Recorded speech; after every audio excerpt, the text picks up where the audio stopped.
क्या हुआ और कैसे आप बैसित क्रिकेटर साहब कप्तान पाकिस्तान क्रिकेट टीम मुसलसल तीसरा इवेंट और दो मैचेस पर हमारा सफ़र इख्तिताम पजीर होता है।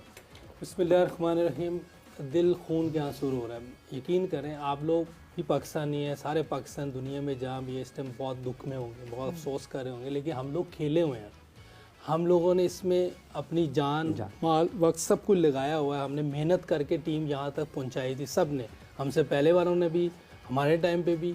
लेकिन ये पिछले 5, 6, 7 साल से जो हो रहा है, ये कमाल टीम बन गई। सिस्टम एक्सपोज हो गया है। ये जो आप 2-3 वर्ल्ड कप गुजरे ना, ये T20 वाला, ये वाला, ये सिस्टम बिल्कुल एक्सपोज हो गया।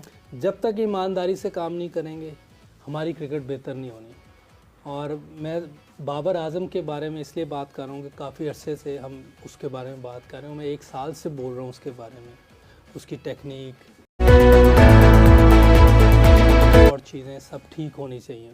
ये नहीं तो हर बार यही होगा, हम सब दुख में बैठे होंगे जी। हारने के बाद एक दूसरे की शक्ल देखेंगे, देखने को भी दिल नहीं करता, बात करने को दिल नहीं करता कि जिस तरह की परफॉर्मेंस है, वन साइडेड मैच हुआ है। और आज जिस तरह की बैटिंग हमने की है, मेरा को वही कि 40-40 बॉलें हमने डॉट खेली एक प्लेयर ने, तो ये बहुत बड़ा, मैं समझो क्रिमिनल ये एक्ट है जी। जो 40 बॉलें डॉट खेल जाए, 35 बॉलें डॉट खेल गया, चलो ये भी हो गया। अब आप सेट हो गए हैं, तो अब आप इतनी बुरी शॉट खेल के जाएंगे कि टीम ही आगे लगवा के चले जाए, क्योंकि अब टाइम था, कोई ब्रेक नहीं हो रहा था, कुछ नहीं हो रहा था। अब उधर आप 40 ओवर तक खेल जाते, हमारा 300 रन होने थे। 300 रन पे इन पे बहुत ज़्यादा प्रेशर है। 240 का कोई प्रेशर नहीं होता। ठीक है, हमारी बॉलिंग भी फेल हुई है, बॉलिंग वाले भी सब एक्सपोज हो गए, बैटिंग का भी सब एक्सपोज हो गया। फील्डिंग तो आपके सामने है। पिछले 40 साल से तो मैं सुन रहा हूँ फील्डिंग ठीक करनी है, ये हो ही नहीं रही। कब ठीक होगी भाई? तो ये कब चीज़ें ठीक होनी है? कोई चीज़ हमारी अप टू मार्क नहीं है। तो ये सिस्टम का फेलियर है, इसको हमने बेहतर करना। बिल्कुल, कप्तान बदले जा रहे हैं, शक्लें बदली जा रही हैं, गलतियां वही हैं, गलतियां उसी तरह चलती जा रही हैं। मतलब अगर बाबर से मोहम्मद रिजवान का सफ़र हो गया तो लग ऐसे ही रहा है कि वही सिर्फ मोहम्मद रिजवान है, मगर बाबर की तरह की गलतियां, वही मिस्टेक्स, कोई एक दफ़ा पाकिस्तान टीम ने एक दफ़ा इस मैच में जो है वो टीम इंडिया को चैलेंज नहीं दिया। मगर एमन, ये तो हम सबको पता था, जिस वक्त ये मैच स्टार्ट हो रहा था उस वक्त team India was the favourite team. Pakistan team अपनी उस शायद कहीं अनप्रिडिक्टेबिलिटी फैक्टर की वजह से जो है हम कहीं ना कहीं सोच रहे थे कि पाकिस्तान कुछ कर जाए, बट अब तो अनप्रिडिक्टेबल भी नहीं रही Pakistan team. They have become predictable. जिस तरह हाफिज ने बताया कि 24 में भी 4 दिन इवेंट में गुजरे थे और चौथे दिन तक वी वर गॉन। ये चैंपियंस ट्रॉफी के चौथे दिन में वी आर गॉन। तो क्यों हम इतनी उम्मीद लगा लेते हैं अपनी टीम? मायूसी तो है, और लेकिन मुझे अपनी टीम का भी पता था और मुझे इंडिया की टीम का भी पता था। देखें इमरान, अगर आप 2025 के अंदर 1980 और 1990 की क्रिकेट खेलेंगे, उस माइंडसेट से खेलेंगे, तो आप रिजल्ट हासिल नहीं कर सकते। दुनिया बहुत आगे चली गई है, क्रिकेट बहुत आगे चली गई है। मेरे ख्याल में 2017 के बाद आप जितने भी ट्रॉफीज आई हैं, बड़ी बड़ी एशिया कप्स वगैरह, T20 वगैरह, सारे हमारी क्या अचीवमेंट है। हम हमेशा तैयारियों की बात करते हैं, हमें ये तो पता नहीं होता कि हमारा ओपनर कौन होगा। हमारी सिलेक्शन ये है कि हमें अपनी कंडीशन में हमें ये नहीं पता कि हमारी कंडीशन में स्पिनर्स ज्यादा खेलेंगे कि फास्ट बॉलर। आज अगर इंडिया के स्पिनर्स ने किए तो 5 तो इंडिया के स्पिनर्स ने आउट किए हैं। हमारा एक ही रेगुलर बॉलर, जहां पे आपने मैच को चेंज करना था, हमारे पास स्पिनर्स नहीं थे, हमारे पास अटैकिंग स्पीड नहीं थी। मैं ग्राउंड में देख रहा था कि इंडिया के बॉलर्स जो थे वो उनके स्पिनर्स थे, उन्होंने सर्कल में मिड ऑन या मिड ऑफ को फील्डर कभी कभार ले लेते थे अटैक करने के लिए। तो आप कैच भी छोड़ रहे हो, फिर आप तो आई मीन कि इस तरह तो जीत या इस तरह तो क्रिकेट नहीं होती। क्रिकेट को तो आपने आई मीन कि आप बैटिंग स्टैंडर्ड्स हमारे चेक करें, हम किस माइंडसेट के साथ बैटिंग कर रहे हैं यार। आप वर्ल्ड क्लास टीम के साथ खेल रहे हो, आपका अटैक आपका डिफेंस है। आपको अगर जीतना है तो आपको अटैक करना पड़ेगा बड़ी टीम के खिलाफ, अब पॉजिटिव खेलना पड़ेगा। बार बार कह रहे, जो लड़का खेल जाता है, जैसे सऊद शकील की बात करता हूं यार, सऊद शकील आप अभी मोहम्मद रिजवान आउट हुआ है यार, आप गेम को लंबा लेके चलो।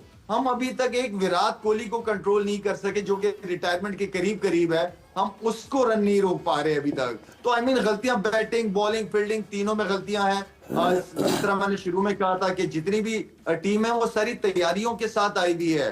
अब आपके पास किसी भी बैटिंग बॉलिंग फील्डिंग जिसमें भी आप गलती करोगे आप एक्सपोज हो जाओगे, दूसरी टीम आपके ऊपर हावी हो जाएगी। तो बहुत ही अफसोस हुआ है, ऑनेस्टली बहुत ही अफसोस था, लेकिन मुझे तकरीबन 80% रिजल्ट का पता भी था।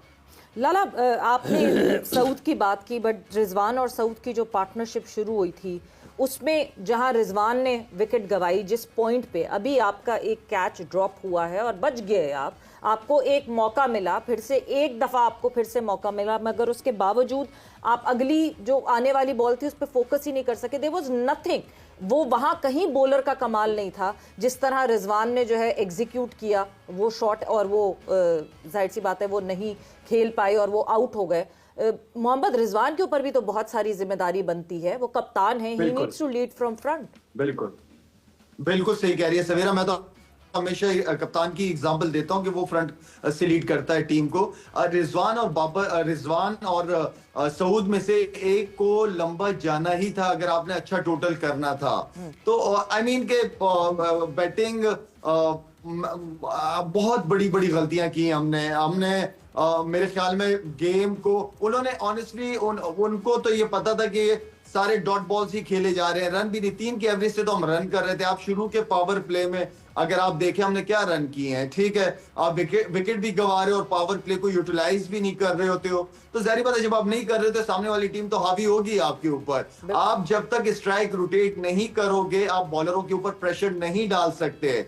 हम वही वाली बात है कि 80s 90s वाले माइंडसेट से खेलोगे तो आप क्या रिजल्ट निकालोगे 2025 में। शाहिद भाई, कितने के रन आपके ख्याल में कम किए पाकिस्तान ने, और कितने होते तो पाकिस्तान के पास ज्यादा बेहतर चांस हो सकता था?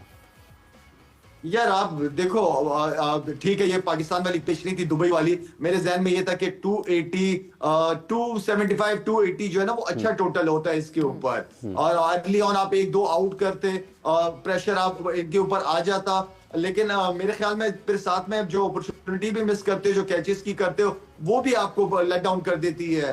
तो आई थिंक हमने रन की कम किए हैं। यूसुफ 270 280 रन हो सकते थे, हमें दिख रहे थे होते हुए।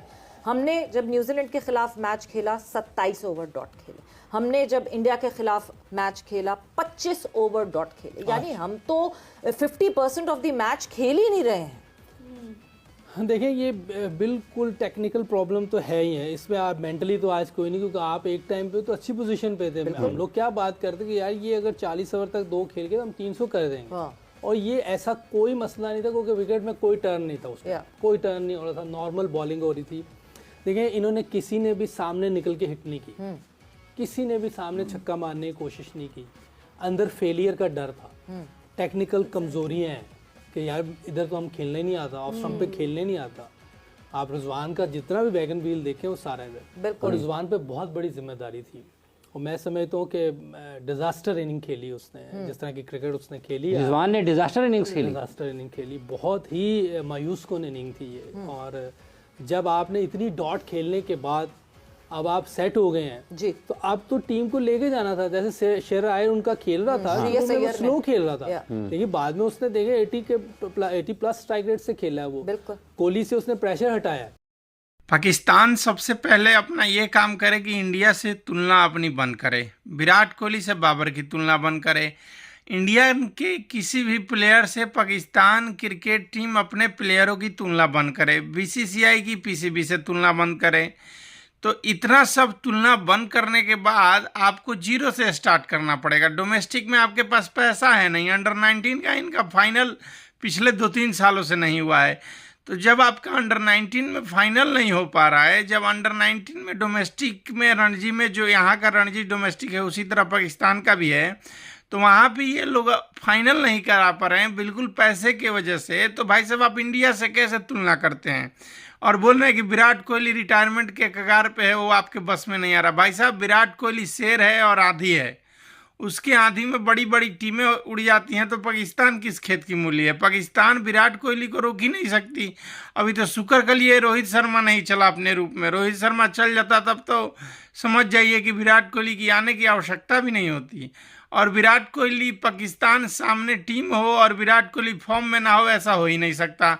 विराट कोहली का अपना एक्सपीरियंस है कि सामने अगर जो पाकिस्तान की क्रिकेट टीम है तो अपन का बल्ला पिछले 5 सालों से नहीं बोला है, लेकिन इस बार पाकिस्तान की ऐसी तैसी कर देगा। तो भाई साहब विराट कोहली का हाल ये है कि पाकिस्तान का नाम सुनते ही उसका सारा परफॉर्मेंस आ जाता है। और शुक्र मनाइए श्रेयस अय्यर ने अपने ओरिजिनल वाले फॉर्म में नहीं खेला, वरना श्रेयस अय्यर कब का ये मैच खत्म करके चला गया होता। तो भाई साहब विराट कोहली को आप हल्के में मत लीजिए। विराट कोहली ने आज पाकिस्तान क्रिकेट टीम को और पूरे पाकिस्तान को खून के आंसू रुलाए हैं। भलाई इसी में है कि बस अब आप अपनी तुलना बंद करिए और अपने क्रिकेट पे फोकस करिए। आप ये मत बोलिए किंग बाबर हैं तो रिजवान हैं तो ये है तो फलाना है ढिमकाना है। भाई साहब इंडियन क्रिकेट टीम के आगे पाकिस्तान दूर दूर तक नहीं दिखाई देती है और ना टिकती है। अगर आप वाकई में ही अपनी क्रिकेट टीम को सुधारना चाहते हैं तो भाई साहब एक से एक दिग्गज है पाकिस्तान में। शायद वसीम अकरम अभी आपको टीवी पे चिल्ला चिल्ला के बोले थे T20 2024 के वर्ल्ड कप में कि इन सबको रिटायर करो, इन सबको हटाओ, नए लड़कों को लेके आओ। कम से कम हारेंगे तो हार तो अभी भी रहे हैं। तो भाई साहब सुधार करनी है तो आप इंडियन क्रिकेट टीम से तुलना अपनी बंद करो। दोस्तों कमेंट सेक्शन में ज़रूर बताइए वीडियो कैसा लगा। चैनल पर नए हैं तो चैनल को सब्सक्राइब करिए। जय हिंद जय भारत।